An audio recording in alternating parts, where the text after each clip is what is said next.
Hornbill local the weekend horn entertaining ting navekun athakin chibai ka honbu ka hi tunia I program ma sa pending ina khaute photography nei tu vk lian khaute to photography to kisai holim na saulo inei ding ai lilian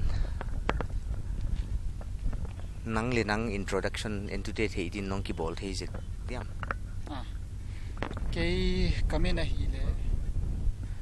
VK Lena Khaute cái gì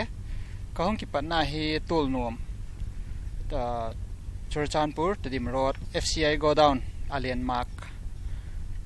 kapami này là cái speed ala chun concept hi photography hi Khaute photography pat cái hi limlak lunglun ma na hi chian ki the limlak bang chika pan khong an hon pata le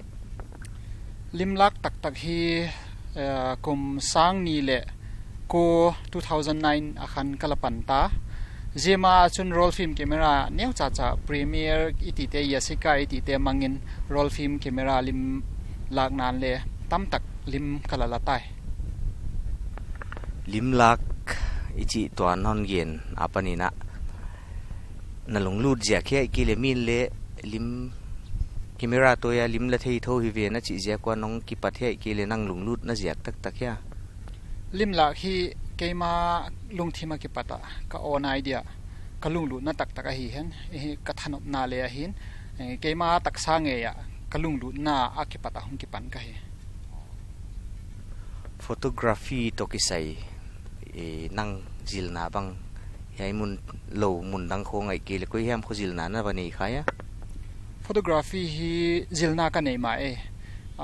Nikon school north east kiti Guwahati Vishwaratna hotel munakhon course